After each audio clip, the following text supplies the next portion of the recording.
Olá, crianças, tudo bem? Hoje nossa aula será de matemática, semana 3, PET, volume 2. O tema dessa semana será figuras geométricas espaciais. As formas geométricas espaciais estão presentes em nosso cotidiano. Ao observarmos objetos ao nosso redor, conseguimos relacioná-los aos sólidos geométricos. Por exemplo, uma bola de futebol se parece com uma esfera. Uma casquinha cônica de sorvete parece um cone. Um dado parece um cubo. Uma caixa de sapato parece um paralelepípedo, bloco retangular. E assim por diante, entre tantos outros exemplos. As formas geométricas espaciais são aquelas que possuem volume, diferente das figuras planas. As formas geométricas espaciais se dividem em dois grandes grupos, os poliedros e os corpos redondos. Os poliedros possuem apenas faces planas, enquanto os corpos redondos possuem faces arredondadas e possuem também a característica de rolar.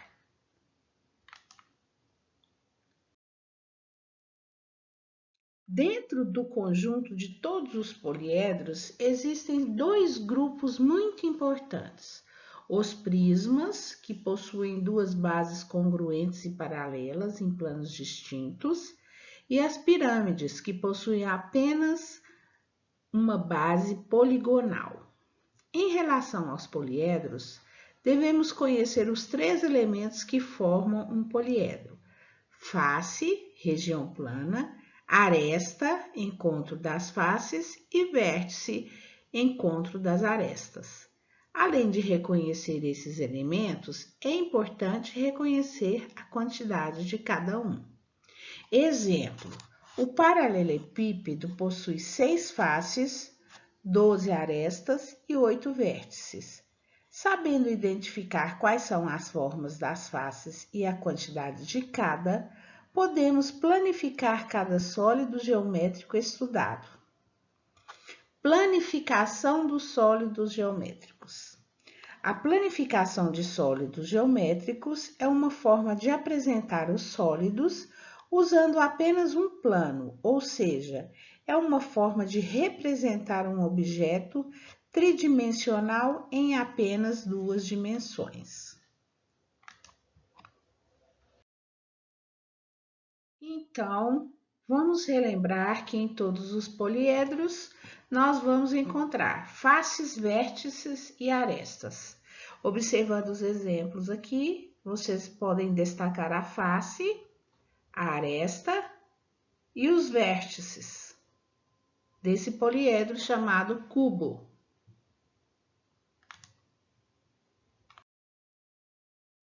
Página 35, número 1. A figura 1 a seguir representa a planificação da figura 2, o cubo. Então, quando a gente abre o cubo, uma caixa em forma de cubo, por exemplo, a gente vai encontrar essa figura, a figura 1. Você abre a caixa e ela se transforma nessa figura. Com base na planificação da figura 2, podemos dizer que um cubo possui 4 faces, 3 faces, 8 faces ou 6 faces. Então, como nós abrimos o cubo e ele se tornou plano, por isso chama-se planificação, nós vamos contar quantas faces tem essa figura. 1, 2, 3, 4, 5, 6. Então, podemos dizer que um cubo possui 6 faces. Número 2. Esta pilha de lanterna tem aproximadamente a forma da pirâmide, do cubo, do cilindro ou da esfera. Então, crianças, essa pilha, ela tem aproximadamente a forma de quê?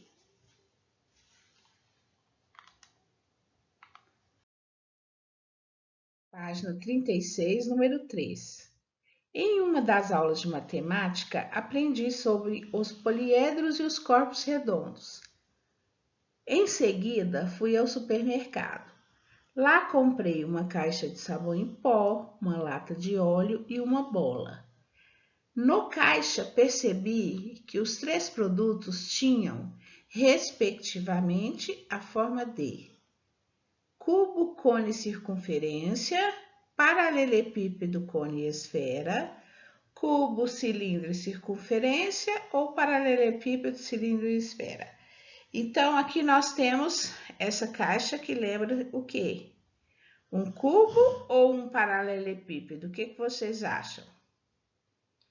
Temos essa segunda figura que lembra um cone ou um cilindro.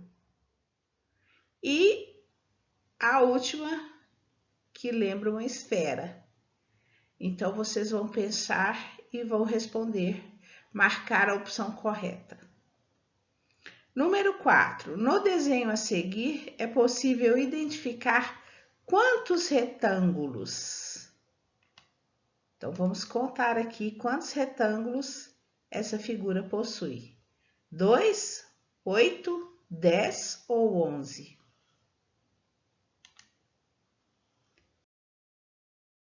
Antes de começarmos a próxima atividade, vamos relembrar os tipos de ângulos. Nós temos aqui representados 3 tipos de ângulos: o ângulo agudo, o ângulo obtuso e o ângulo reto. O ângulo reto é sempre igual a 90 graus.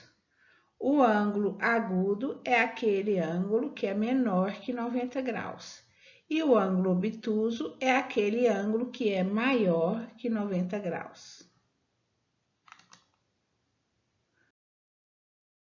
Página 36. Observe os triângulos. Indique uma característica comum entre eles. Esses 3 triângulos, eles têm uma característica comum, ou seja, tem alguma coisa nos 3 triângulos que é igual. O que seria? Indique uma característica comum entre eles. A. Possuem um ângulo maior que 90 graus?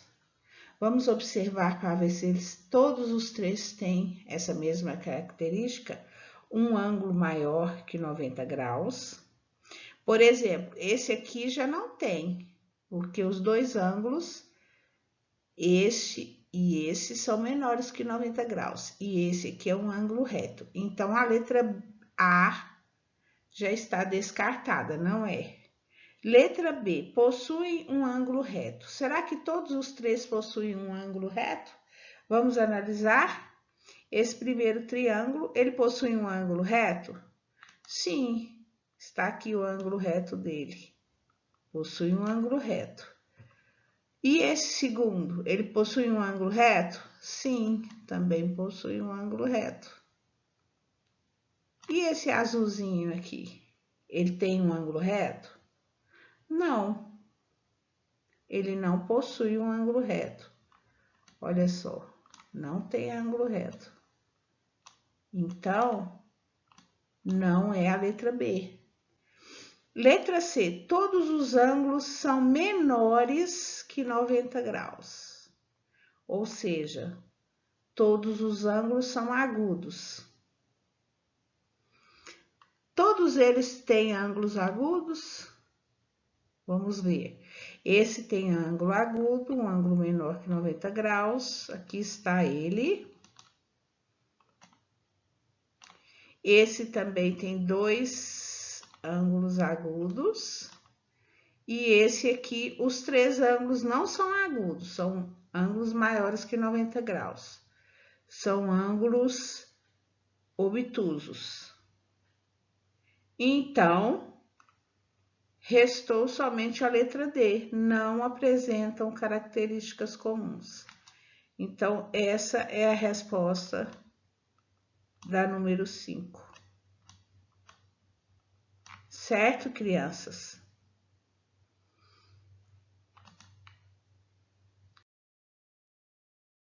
Página 37, número 6. Um campo de futebol tem o formato de uma figura com 4 lados, como podemos observar no esquema representado a seguir. Qual quadrilátero é esse? Então, esse campo de futebol tem um formato de quê? De um losango, de um quadrado, de um trapézio ou de um retângulo? Vamos marcar a opção correta.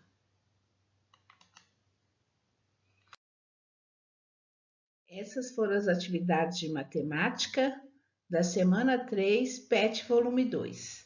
Não deixe acumular. Vamos fazer as atividades diariamente. Acompanhe sempre as correções no final das aulas. Um beijo e até amanhã.